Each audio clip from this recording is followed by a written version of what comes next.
তিনটা জায়গায় বিসমিল্লাহ না পড়লে বিপদ আছে প্রিয় ভাইয়েরা। তিনটা জায়গা এমন আছে যেখানে অবশ্যই আপনাকে বিসমিল্লাহ পড়তেই হবে। অনেক সময় আমরা না বুঝে যখন এই কাজগুলো করি, বিসমিল্লাহ ছাড়া ওই তিনটা কাজ যখন করি, আমরা নানান প্রবলেমের মধ্যে পড়ে যাই। এই জন্য মনে রাখবেন, বিসমিল্লাহর অসাধারণ পাওয়ার আছে। আল্লাহ তাআলা এটার মধ্যে অনেক শক্তি দিয়ে রেখেছে। যেন বিসমিল্লাহটা পড়তে হবে, বিশেষ করে তিন জায়গায় বেশি বেশি পড়ব।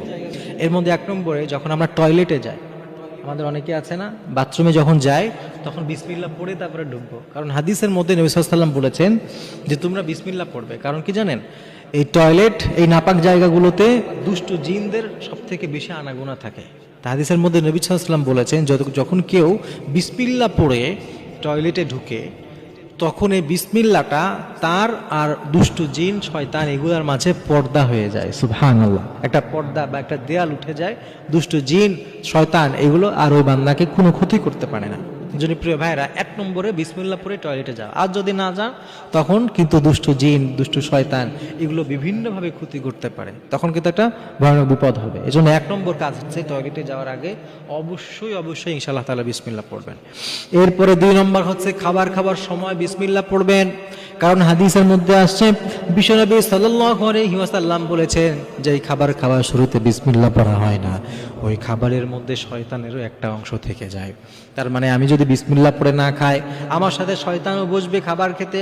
আমি যেই খাবার খাচ্ছি ওই খাবারে শয়তানও খাবে, শয়তানও মুখ দিবে।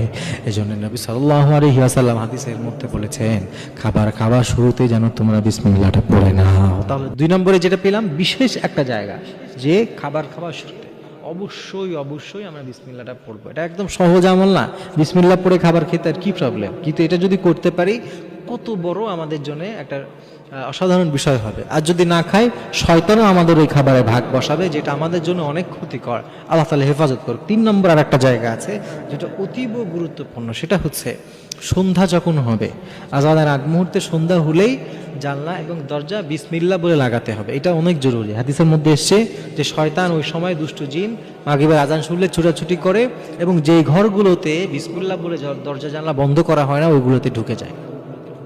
আপনি এমনি দরজা জানলা বন্ধ করলে হবে না, বিসমিল্লাহ পড়েই বন্ধ করতে হবে। তখনই এই বিসমিল্লাহটা এমন একটা শক্তি দিবে, যা ওই ঘরের মধ্যে দুষ্ট জিন এবং শয়তান ঢোকা থেকে আল্লাহ তাআলা হেফাজত করবেন। এজন্য এই তিনটা জায়গায় অবশ্যই চেষ্টা করবেন বিসমিল্লাহ পড়তে। অনেক সময় দেখবেন ছোট ছোট বাচ্চারা, বাসায় বিভিন্ন ফ্যামিলির অনেকেই নানান প্রবলেমে পড়ে যায়। এটা এই সমস্ত কারণেই কিন্তু হয়। অনেক সময় তো আমরা বুঝি না, ছোট ছোট বিষয়গুলো আমাদের